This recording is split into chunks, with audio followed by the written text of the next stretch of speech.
The David Pakman Show at davidpakman.com.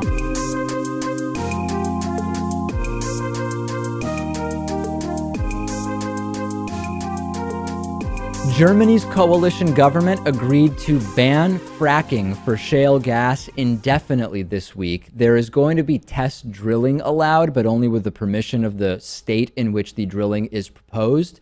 German industry does want fracking. They stand to make quite a bit of money from it. They say it also could help lower energy costs, but opposition is very strong. The green lobby is very strong in Germany. They've warned about the risks to drinking water, many of which we've experienced firsthand here in the United States. France has already banned fracking. Britain allows it with very strict environmental and safety guidelines. And this is super interesting. The indefinite ban is not a permanent ban. I know that in the US, when we hear indefinite, like indefinite detention, it might as well be permanent detention, as we know. But actually, indefinite really just means until we want to change this. And right now, they've compromised that they're going to reassess fracking in 2021. This is great news, but indefinite is not, in most of the world, indefinite is not the strongest word to signify a permanent end to something. And I'm hopeful that by 2021, they'll realize they just don't need it. I'm hoping that's the case. We all just really need to focus on alternative energies. That, or let's completely revolutionize the way we harvest this gas, because the way we do it now is pretty stupid and primitive, and there has to be a better way that we can do it without involving all these chemicals and the chemicals going everywhere and into water supplies and creating earthquakes. There has to be a better way. Now, this is a particularly easy declaration for Germany to make, even though there's a pro-fracking lobby in Germany. Number one, Germany is very advanced in terms of solar power. On sunny days in Germany, which gets about the same amount of sunlight as Alaska, by the way, on sunny days in Germany, solar power can fill 35% of the momentary electricity demand. On weekends and holidays where there's a lower usage rate of electricity, solar power can fulfill 50% of demand in Germany. And we should also mention that domestic oil and gas in Germany only provides 3% of their energy. So while if you combine solar and non-domestic foreign sources of oil and gas, how much fracking were they even really going to do in the best case? So some critics are saying, it's all well and good, but this is not a big deal for Germany. They don't even need to frack. Yeah, I think it's a smart move. I wish we had that kind of our green movement here in alternative energy. I wish we had that kind of power here. Yeah. Now, the counter to this is it's fine. It's true that Germany doesn't really rely on domestic oil and gas very much. But there are many potential fracking sites in Germany, which industry would no doubt want to exploit. And even if they didn't need the energy, they could still harness it and use it to counter other costs of energy or sell it to other countries. So sort of need a balanced analysis here. Yes, on the one hand, Germany is uniquely positioned in that they don't really need to be fracking based on their current energy supply. But at the same time, in a capitalist world, Lewis, it's hard to tell someone, hey, you see this big potential pile of money that's waiting here? Yeah, don't worry about that. Don't do anything with that. That can be a pretty hard sell in a capitalist world. Yeah, a capitalist money, cash is king. Money still rules everything, even in Germany. But I'm happy for the people of Germany. And of course, the big thing from Germany and solar power is for everybody who says the U.S. isn't sunny enough to really take advantage of solar power. Bull. Germany, 35 to 50% of energy being supplied by solar, and they have the sunlight level of Alaska in the United States. So that is complete BS. That should not be believed. We've talked about this before, and the New York Times, in the aftermath of the Orlando gay club shooting, put together a really good piece, just sort of re-summarizing the data on crimes motivated by victims being part of a minority group. These are called hate crimes in many legal situations. The Orlando mass shooting at a gay club reminded us that in spite of the advances that have been made in terms of LGBT rights in the US, we still do have a situation where a lot of money is raised by the evangelical right based on anti-gay hate. You can be fired for sexual orientation in many, many states of the US. And the New York Times summarized what motivating factor is the most common in these hate crimes, and it remains both Jews and LGBT individuals as the most likely to be victims of hate crimes. This has been the case for more than a decade. Back in 2005, just over a decade ago, it was Jews in first place, so to speak, and just behind that, LGBT individuals. In 2014, it has reversed. It was then first LGBT individuals most likely to be victims of hate crimes, followed by Jews. Not surprisingly, many Republicans have been very hesitant or even refused to say that the Orlando shooting was motivated by the LGBT nature of the victims. Scott Brown, former Massachusetts senator, Donald Trump, all refusing to admit that the club was targeted because it was understood that there were gay people inside. And there's sort of a lot of speculation we can do about that, Lewis. We know that there is one particular party in the U.S. who has been hostile to the LGBT community. But there's another thing I want to mention here. When we talk about hate crimes, it's important to talk about not only the identity of the victims, but the perceived identity. And the common example we've covered, Lewis, is Sikhs. Sikhs are too often, at all would be too often. Sikhs are, in many cases, the victims of anti-Muslim sentiment, even though they aren't Muslim.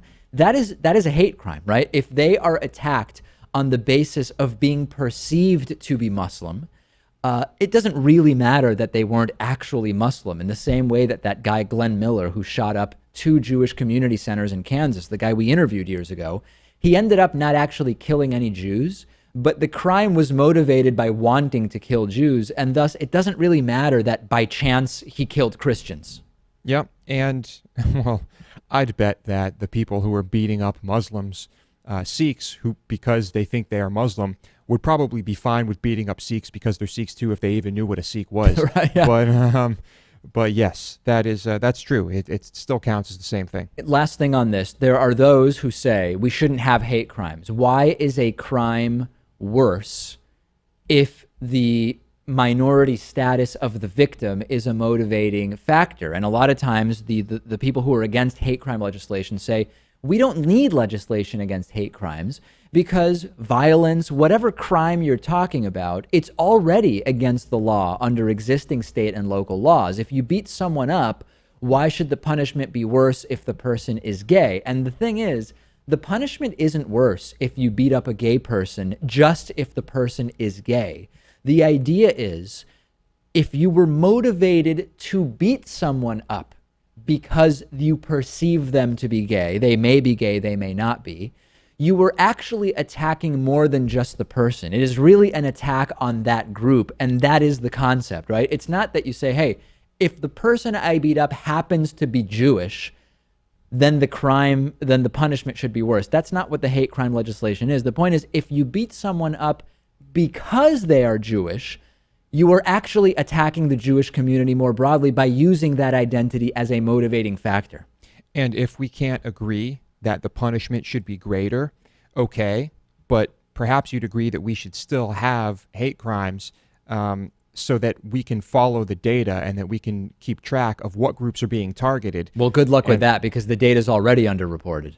Well, okay. Well, yeah, there are reasons for that. Yeah. But that is important information. Absolutely. And this is just the same thing as, well, should we get reports about justifiable homicides perpetrated by police? They were justifiable, right? No, we should still have that data. We've talked about that, and that's underreported. Hate crimes are underreported, and there's no doubt that it is important data to have. But again, even just having the data offends some of the people who don't think that we should really care whether sexual orientation is used as a basis for attacks. And it's very, very hard to realistically convince me of that. There's no good reason I can think of why we shouldn't be interested in whether certain people are being targeted based on membership in a racial group, a class group, I believe qualifies as well, by the way. It would be very interesting to me to see if poor people are disproportionately targeted by other poor people or by people of middle class, higher class, etc. This data is all important to us. Yeah, because when we have this information, we can act on it and we can try to make the world a better place, if that's possible. No doubt. And of course, good luck getting consensus on how we should act on it. Yeah. Certainly disagreement, but no doubt about it. Send me your thoughts. I know there are some people in our audience who really just don't like the concept of hate crime legislation, but I believe it does make sense. The David Pakman Show at davidpakman.com.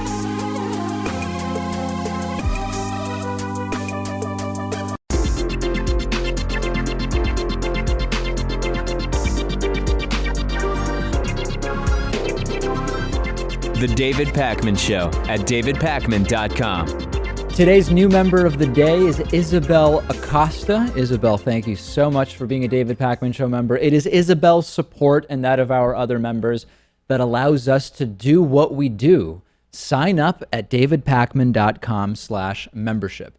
Okay, it's Friday. I say we take some calls. 617-830-4750 is the number. Lewis is manning the controls, as I like to say. Yeah. And what is going on, Lewis? Just waiting for someone to call. Should be happening anytime now. I expect we'll get flooded with calls, which we can only take one at a time. Yeah, no, people wonder. Yeah, well, we'll talk about the problem after. Okay, first caller of the day is on with us. Who do I have the pleasure of speaking to? My name is Glenn Brown from Tampa, Florida. Great to hear from you. What can we do for you? Yes, my question to you is, with Marco Rubio likely getting back into running for a Senate seat again, my question is, should Alan Grayson go ahead and get out of the race? Because the polls I saw here this morning showed Marco Rubio with an 8 to 10 point lead over Grayson. And I'd hate to see a true progressive, because you can't run on the ballot twice here in Florida. You can't appear on, you know what I'm saying? Yeah. Do you think that Grayson should maybe just get out of the race like David Jolly did and just run for his seat back into Orlando and let Patrick Murphy, the corporatist like Patrick Murphy, just go ahead and run against Rubio and lose? You know what I'm saying? Just keep a true progressive like Grayson in the House and not let, you know what I mean? It's a catch-22 because, like you said, you can't run for two positions at the same time, in the same way that, sometimes you can't run for re-election in the Senate while you're trying to be president, for example, which is something that has tripped up some national politicians in the past. And you're right about the polls. I don't know the answer because at the same time, it's not insanely late in the game, but it is getting towards the end of June here. And I mean, is there polling for what would happen if Grayson went back to run for his original seat? Well, my understanding is that he's because David Jolly and the representative and one district over from me is in a safe seat. Our representative, Kathy Castor, is in a safe seat. All indications are that Alan Grayson is probably in a safe seat, like Castor, like Jolly. So that's why I'm thinking that he should probably go ahead and just go back and seek a seat like David Jolly's doing over in St. Pete and not run, because he's going to be assured of winning his House seat back and keeping the progressive in the House. So I'm just a little nervous. Sorry about that. Yeah, I mean, it's like, no, you're doing great. I mean, the other question is, he isn't going to. The other question is sort of the value of a definite member of the House versus a possible member in the Senate. It's complex, but if 10 points down is going to be hard to come up against, then maybe you're onto something, which is go for the safe seat. Thanks for the call from Tampa, Florida. Well, really appreciate it. We will keep taking your calls. Of course, the number is 617-830-4750. I have my next caller with me. Who am I talking to? Hi, my name is Zach from Nebraska. Zach from Nebraska. Go ahead. Hey, I just wanted to first I want to say that I'm a member and I really enjoy the show. Thank you. And I want to encourage everybody who's listening to become a member and get the bonus show. This is not a staged phone call, ladies and gentlemen. We had no knowledge that Zach was going to call and pitch membership. But just since you're on, the bonus show is fantastic, isn't it? Yes, absolutely. So the topic I wanted to discuss is I wanted to ask if you and Lewis watched Last Week Tonight. Yes, I've seen, this is the John Oliver show on HBO. I don't have HBO as a sort of general thing, but I've seen a whole bunch of they seem to post most or if not all of the show online, and I've seen a bunch of episodes. Lewis, do you watch it? I don't the same. I don't watch it on HBO, but I do watch it the standalone YouTube clips frequently. Yes. Yeah. Was there like a particular episode you wanted to call our attention to? I just wanted to actually get your sense of John Oliver himself, but there is the one episode where he bought up all the debt and then forgave it, which I thought was really awesome, and maybe I can get your opinion on that. Yeah, he's done that was a great segment. He did a great one showing how easy it is to basically start a nonprofit church and just receive money. He's done one that was on climate science and filling the room with climate scientists. That was really great. Lewis, do you have a comment? You seem to want to comment on this one. Yeah, I think it's the most important show there is today. Wow. I think it's the most important show on the planet. What he's been able to do is just incredible, and the audience he has, I think, I don't really know anything about him personally, although I assume his personal beliefs are shared, as he's not playing a character. I don't think he's playing a character, right. And I do think it's the most important show on the planet. Even right now. more important than Battlestar Galactica? Even more important than Battlestar Galactica. Okay. All right. Well, we've gotten something huge out of Zach. So thanks for the call from Nebraska. And of course, thanks for being a member. Really appreciate it. Hey, no problem. You guys have a great show. All right. Thanks. Let's keep taking calls, Lewis. 2 for 2 so far. 2 good calls. Very specific questions. The number 617-830-4750. And I believe I have someone joining me here. Who's on? Yes, hello, David. It's me, Jared from Downingtown, PA. How are you? Pretty good. What can we do for you today?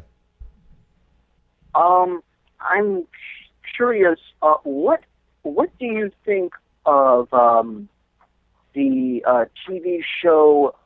You and Lewis, of the TV show Game of Thrones, and what did you think if you saw? Okay, hold on a second. movie Before whatever Warcraft? you're about to say, if it's going to be a spoiler, don't say it. Yeah, I won't. Okay. Of course, I wouldn't be. Well, Okay, no, go ahead. Go ahead. What did we think of what? What do you think of the Game of Thrones, the series in general, and how it adapts to the books, and the movie Warcraft, if you saw it, or you and Lewis saw it? This is really a big Lewis question because, number one, Lewis used to be completely fixated on the video game Warcraft, and Lewis watches Game of Thrones. I've never played Warcraft, and I've seen 10 minutes of one episode, so I'll just turn it over to you, Lewis. okay. I haven't seen Warcraft. It's getting slammed by critics and by people I trust, and so I think, like most big Hollywood movies, it's just a cash grab, and I'm really not interested in it. Yes, I used to play the game long time ago when it was still a fun game. You were like a level 102 healer, right? Dave, stay out of this. All right. As I love Game of Thrones. Game of Thrones is one of my favorite shows. I have not read the books though, so I cannot compare the two. I will say that I was pretty disappointed with last season, but this season has been fantastic, and I think it's a great show. I think it's one of the best shows on TV. All right. I'm sorry I can't provide more on this one. No, that's okay. My opinion on Game of Thrones, the series as a whole, I think season 1 was the best season, and then it kind of declined a little bit in quality in season 2 and 3, but they were still fairly good. Season 4, we saw another dip in quality, still pretty good, and after that, it kind of really went downhill. Season 5 and 6, I don't really like the current seasons, but it's still pretty good to watch. Yeah. All right. And, hey, and tell me again, what town in Pennsylvania did you say you were calling from? It's a borough, Downingtown. Downingtown. Okay. Very cool. All right. Pennsylvania. Really appreciate the call. Thanks so much. Anytime. Have a good one. All right. Great. Game of Thrones. Not the show I've seen, but we are taking calls 617-830-4750. Who's on the line now? Hi, this is Derek. Derek, go ahead. What can we do for you? Okay, so I was wondering what you guys think of Twitter battles, because I know that Elizabeth Warren likes to go after Donald Trump a lot, and I just can't help but think that it's totally pointless. Yeah. Because it doesn't do anything except make everyone else feel good about themselves. It doesn't really do anything. Well, sometimes feeling good has value, but yeah, you're getting at something, which is, as it is, it's hard to really craft. You have to really think about crafting meaning into 140 characters, and that's sort of one of the defenders of Twitter say, hey, when you only have 140 characters, you really have to be pithy and concise and precise to really get meaning out of that. But that may be legitimate, but the counter to that is Twitter battles, especially when we used to cover Gamergate. My Twitter feed became instantly unusable. Every minute I had 100 app messages coming to me. I was being tagged in cross battles where I lost the thread of what was even being discussed. So I'm sort of with you that the value of these Twitter battles is pretty limited.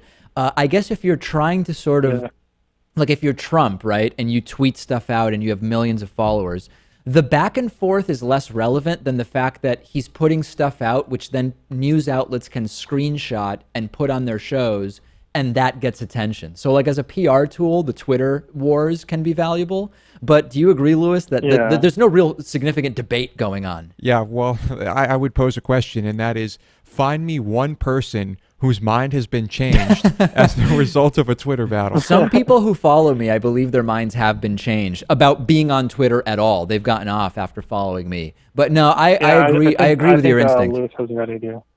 Yeah. It just I've never seen anyone's mind changed, and it usually only serves to further infuriate and inflame people. All right, thanks so much for the call. Really appreciate it. Thanks, guys. All right, no problem. Okay, 617-830-4750. We will take a couple more calls. We have a few minutes left here. Who's joining me now? This is Frank McAvoy from Arlington, Virginia. Frank, it's the great Frank McAvoy, Frank, I don't want to misstate your areas of expertise, but would I be correct to say that they tend to focus on Catholicism as well as addiction recovery? Is that fair? You got it. That's what I was calling about. When are you guys going to hire me? Well, is there a specific question that we can answer? No. I just wanted to call it just to say hi more than anything else. And I've been trying to, when you've had those little town halls and stuff like that, I've always wanted to ask that question, like, when am I going to get hired for the Recovery and Catholic desk? Yeah, well, Lewis, I mean, Lewis is actually leading the search committee for the position of Catholic correspondent, right? Yeah, and as you know, I'm no longer addicted to Warcraft, so I don't need help with that. But we will keep you in mind. Look, I saw the Pope last September when he came to St. Patrick's in D.C. I was just a few feet from him. He saw me, and he didn't excommunicate me, so it's on him. Do you believe you shared a moment with the Pope? Well, I was close to him, but I really was just a stone's throw from him, because actually that particular day he came to my parish to talk with Catholic Charities. Yeah. Because they have an office next door, and I got picked to be in there, and I of course threatened to do things like do my stand-up comedy routine for the Pope, but my pastor reminded me of grounds of excommunication I was not particularly aware of. Yeah, I'm glad that you decided against the stand-up for the Pope. I mean, the material's fantastic, obviously, but I think maybe it wouldn't resonate that much with the Pope. Frank from Virginia, really appreciate the call. Thank you. Okay, thanks, guys. Keep up the good work. All right, take care. We are starting to wind down, Lewis, but I believe if we have time, if we have one more call, it would be my pleasure to take it. 617-830-4750 is the number. That is the one and only number to call. How is it looking, Lewis? Are we coasting, or are we still in the throes of it? No, same thing that happens every time. Yeah. When we're about to take our final call, no one is calling. Oh, here it comes. Hold on. This is the final call. I am establishing now, this is the final call. We're going to make it relatively short. Who's on with me, and what's your question? This is Ryan Tate, and I am from Missouri, and I just wanted to say I like your show, and I was just wanting to know your view on the legislation on guns right now that you're that they're trying to pass some bipartisan things for. I mean, my view is the view I've had for a while, which is there are a number of really basic and uncontroversial ideas around gun safety that I find to be very obvious and reasonable that most developed countries have figured out, which for some reason in this country are very controversial and have been completely politicized in a way that sort of belies credulity. And I'm not optimistic. I wish I could say I was optimistic we would have significant changes to gun safety laws. I just don't think anything significant will change. I don't know about you. Yeah, I'm right there with you. I don't think anything is about to change, really, and we're just at a loss right now for what we can do. I agree with you. All right, thank you so much for the call. Really appreciate it. Okay, thank you. Have a good day. All right, Lewis, a success. 617-830-4750 is always the number. We have taken calls. The calls have been wide-ranging and extraordinary. And on that note, we will take a break and be back with more. The David Pakman Show at davidpakman.com.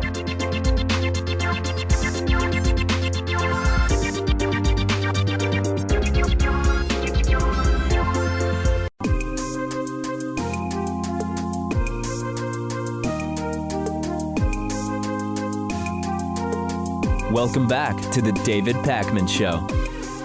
Right-wingers can get a little bit crazy around elections, and today we're going to go back to an interview I did in November of 2011 with Floyd Brown, the then president of the National Campaign Fund and chairman of the Western Center for Journalism, which might ring a bell to some of you. He joined me, and he talked about his thoughts on the Republican primary, which many of you may find very, very odd. He also talked about lots of great ideas, like a flat tax proposal, not getting the attention that Floyd Brown felt they deserved. So we'll go back to November of 2011, and just as a sort of refresher of how things can get a little bit funky and mixed up for right-wingers during elections. Joining me is Floyd Brown. He's president of the National Campaign Fund, also chairman of the Western Center for Journalism. Great to talk to you, Floyd. Good to talk to you. You wrote this editorial saying the media is basically ignoring the GOP presidential race as well as some of the economic ideas that are being presented within it. Tell me, what exactly isn't getting enough attention in your opinion, and from who? Yeah, and first of all, they're not ignoring the race. That's not my contention. My contention is that we have a problem in the media that they always want to deal with presidential campaigns like they're a horse race.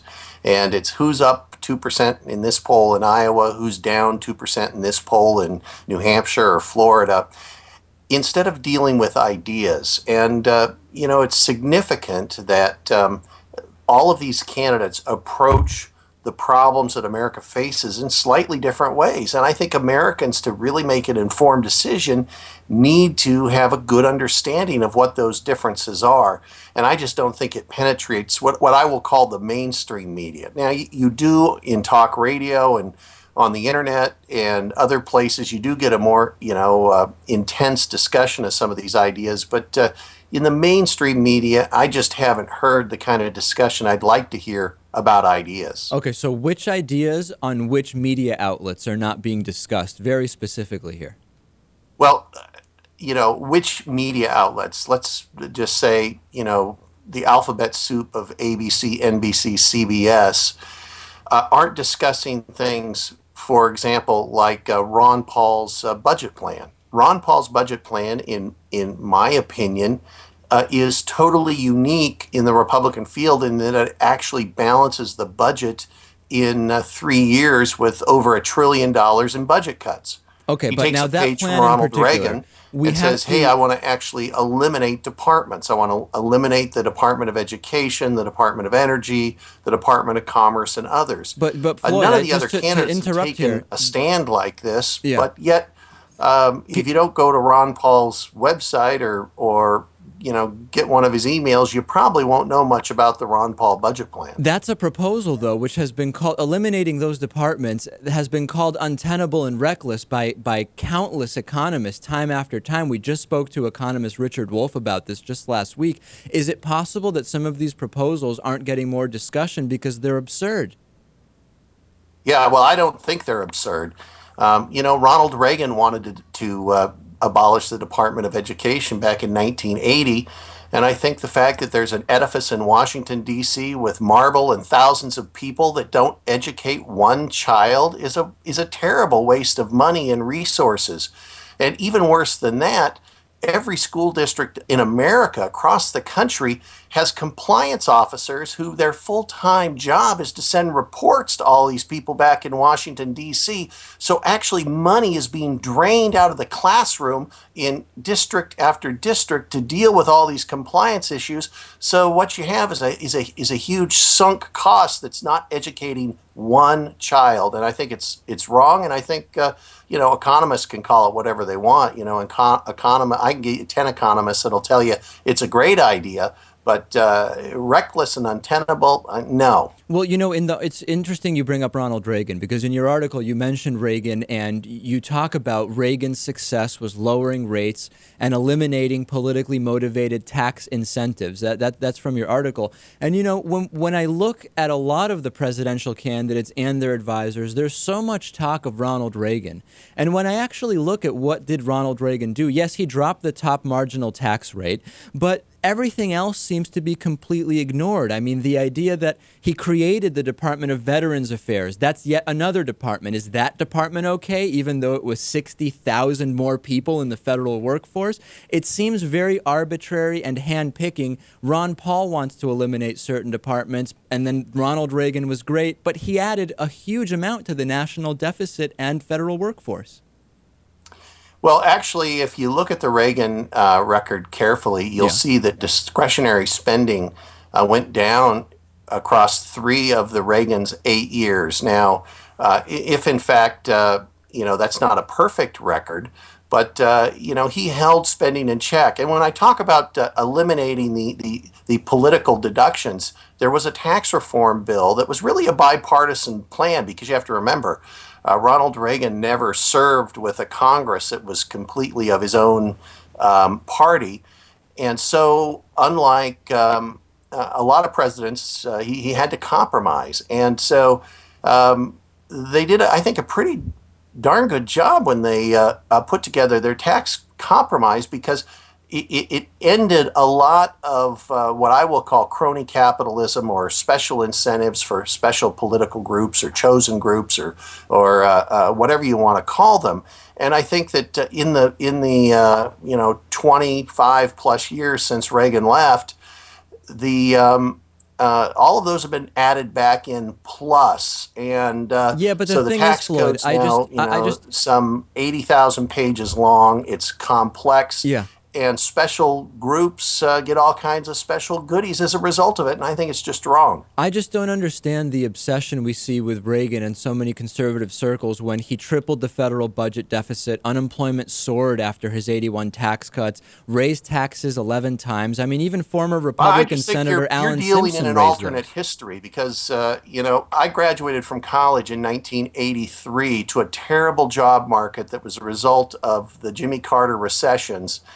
And he got the economy moving, and unemployment I benefited from that. There hasn't been a recession as bad as that recession until now. Well, and then Republican Senator Alan Simpson's living in that same alternate reality. Good moves to get the economy moving, and so I just think you're dealing with an alternate reality. I'm not reading the same history you're reading. Republican and Senator, I don't know what book you're getting it from, but I got it from Republican Senator Alan Simpson on Fox News in the last week. Republican Senator Alan Simpson gave me this alternate history on Fox News to his cronies in the last week. So I don't know. Do you think he's living in an alternate reality too, I guess? Well, I didn't hear the interview, so I'm not going to speculate and try and put words in his mouth. Last thing, Floyd, on the Perry tax plan. You like the Perry tax plan, flat tax plan. You say that's not getting enough attention either, right? Yeah, well, actually, when I wrote the piece, it's gotten some attention since I wrote the piece, and I think, I think we need to flatten the rates. I like the fact that in the Perry plan, up to $36,000, you don't pay any taxes, and I like that huge personal exemption, and so it's a good plan, and I think it merits a full hearing. And this gets back to another one of my pet peeves about the coverage, and that is what they're trying to do currently to demonize Herman Cain. I think the Politico story that came out was baseless. It didn't have any substance to it. Actually, and it's just the kind of hatchet he's already journalism admitted the that, Politico is report not was called accurate. for. He's already admitted the Politico report actually talked about settlements and accusations that existed. It seems the Politico report was completely accurate, and now we're seeing yet a third story about Herman Cain. But we're getting a little bit off topic. We're going to get to that. On the topic of the Perry tax plan, though, and we have limited time left, Steve Forbes has now come out and endorsed Rick Perry. Steve Forbes, of course, very well known for his fair tax, flat tax plan. It got him 20% of the Iowa straw poll vote in '99. That's as far as he got. Is that not a sign that this idea of Rick Perry's is going absolutely nowhere? No, that was a long time ago and a different campaign. No, I don't think that he's going to be hurt by this flat tax plan. I also think Gingrich has a great flat tax plan, and that's gotten virtually no coverage. I'm glad the Perry plan has gotten some. I think Americans are ready. There's a point in time when Americans are ready to get special interest politics out of the tax code. All right, I don't know if the politicians are ready for that, though. FloydReports.com. Well, they're never ready for it because they want more power. That's their goal in life. FloydReports.com is the website. Floyd Brown, president of the National Campaign Fund. We're not agreeing on much, but it's a good discussion, so I appreciate talking to you. Great to visit with you. Call anytime. The David Pakman Show at davidpakman.com.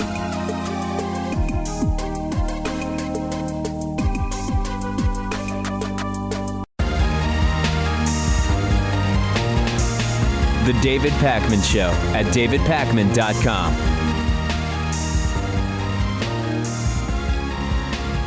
All right, let's take some questions. You can leave your questions via voicemail at 219-2DavidP. You can email us using the contact form on our website. You can tweet your questions. You can post them to our Facebook page, and you can post them on our Reddit discussion forum at davidpakman.com/Reddit. That's REDDIT. Here's the first question today coming to us via voicemail. Hey, David. Hey, Lewis. This is Rubio from Texas. I was wondering, what are y'all's favorite beverages? Alcoholic, non-alcoholic, types of water, whatever. Either way, I thought it would be interesting. Well, Lewis, I drink exclusively Fiji water, as you know. No, I mean, my favorite beverages, I really mostly drink water. In terms of non-alcoholic drinks, I drink water, and then I'll have usually a coffee in the morning. And that's really it. I mean, as people know, I tend to favor espresso drinks as opposed to big thermos-sized servings of drip coffee. I'm not as big on that. I'm more on, like a 6-ounce cappuccino or something like that. And I really don't drink any other non-alcoholic drinks. I'm trying to think the last time I've had juice or soda. I really can't remember. Yeah, but, I mean, I know for health reasons you don't drink a number of things. But if you were just to forget about that, well, I mean, what's your favorite soda? What's your favorite fruit juice? Oh, man, I don't know. I mean, as far as fruit juice, sometimes when you go to Mexican restaurants, they have what they call fresh waters, right? Aguas frescas. And it's basically like a sugary cantaloupe drink or watermelon drink. It's absolutely fantastic. I mean, it's candy, right? I mean, we're talking about essentially but candy here. Those are really, really good. I do like those.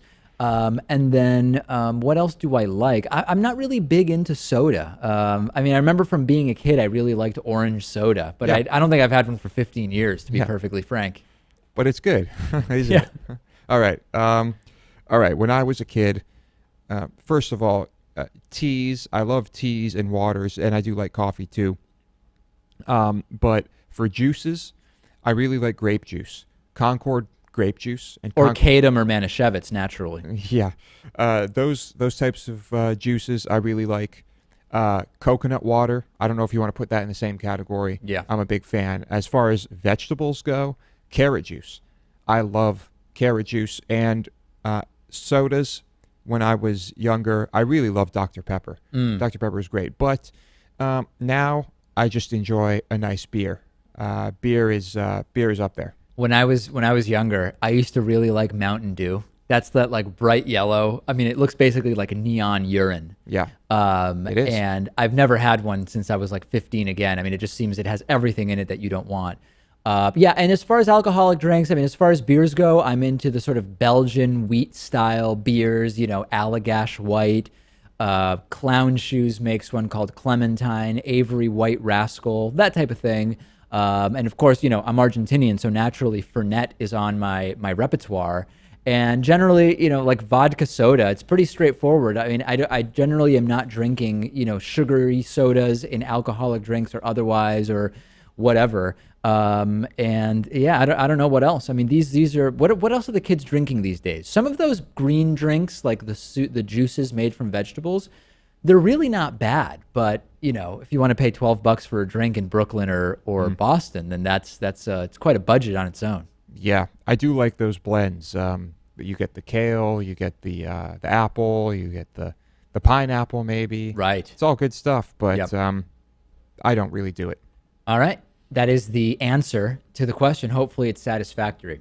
Spencer wrote in. Spencer said, "Hey, David, I'm a 19-year-old college student studying business. My question pertains to the possible malpractice and misdiagnosis of ADD and ADHD. I feel as if anyone could convince themselves that they have this disorder and be prescribed amphetamines like Adderall. I think it is just a cheap and easy way for people to get the motivation they otherwise would not have, and that the continual use of it may not be mentally healthy. What do you think?" Absolutely. I mean, number one, we have drastic overdiagnosis of ADD and ADHD starting earlier and earlier in kids in school, kids that are, quote, hyperactive.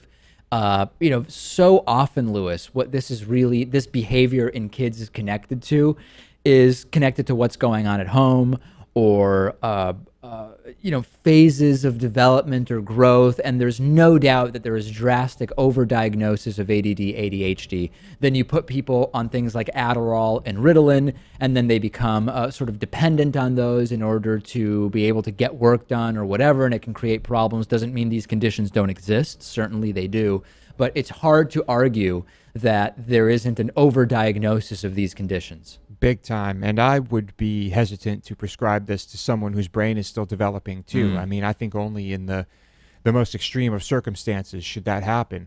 I mean, certainly there are people who do need it and are helped by it tremendously. So of course, it's important to have it. But overdiagnosis, rampant. Now, as far as sort of like recreational use, and by that I mean you're still using it for productivity, but it's not prescribed to you. Yep. It's very common that people will buy, on college campuses, et cetera, they'll buy Adderall. There's also one called Provigil. And I don't know that Provigil is an amphetamine, but I've talked to people who take it for work. And they basically say, yeah, I take it in the morning and I'm just on fire all day. I can just sit there and concentrate and I get so much done. Of course, then I'm up all night and I can't fall asleep for like 24 to 36 hours. And I say, but so then what do you do in the middle of the night? They say, I don't know, I just read or play video games. I'm like, so it's like 4 a.m. and like your girlfriend's sleeping and you're just wide awake the entire night. And they say, yeah, that's basically it. And you feel fine. You don't feel tired or whatever. Yeah. And then the next day, it starts to wear off and then you feel tired and then you need to take it again because then you can't concentrate and then, so on and so forth. I don't want to sort of understate the problem of people who really, for biological reasons, can't focus. I know that I've never had a focus issue, right? Like I can just get up and whatever, I've been awake for a half hour and I just say, okay, I'm going to sit down at my computer and work and I can just sit there and focus. That's not, my weak point. And I don't want to sort of like dismiss the fact that people legitimately have a problem with doing that. But there are also those like the people I know who take some of these things pseudo recreationally, where I say, I don't know that it's really necessary for like, what are you doing where it's necessary to work for 20 hours straight? You know, Yeah. it seems like that's more of a time management issue than anything else. Yep. I've had plenty of friends who, well, back in the day would say, oh, I need to take some of this stuff. I got a big test coming up. Need to study all night. Need to concentrate. Very common. But yeah, let's end the overdiagnosis and prescription of this stuff. Shay wrote to me and said, hey, what's the best way to contact the show of all the different ways? And does everybody hear back from you personally? Well, there's a number of ways to contact the show. We do have a contact form on our website, davidpacman.com. The show is on Twitter at David Pacman Show. I'm on Twitter at dpacman. Lewis is on Twitter at Lewis Motamedi. We have a Facebook page. You can comment on YouTube. You can discuss topics on our Reddit discussion forum. I'm on Instagram at david.pacman.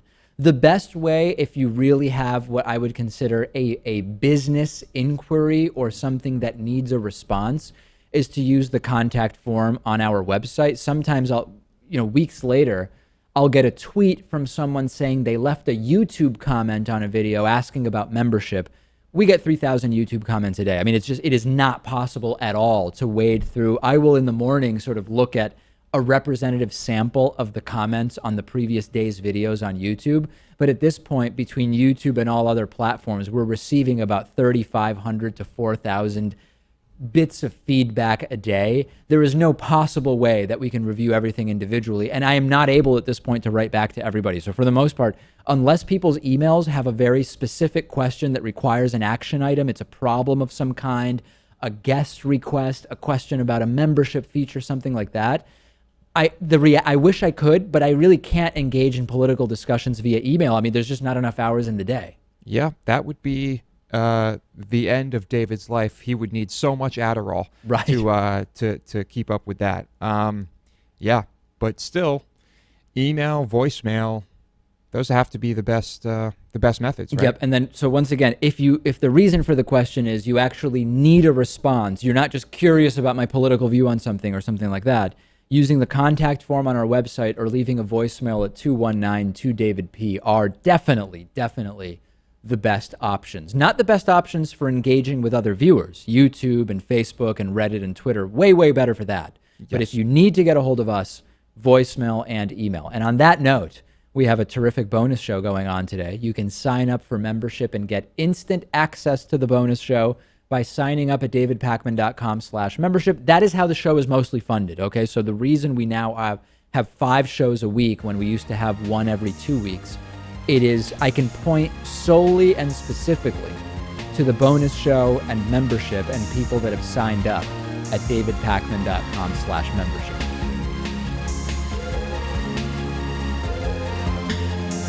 The David Pacman Show at davidpacman.com.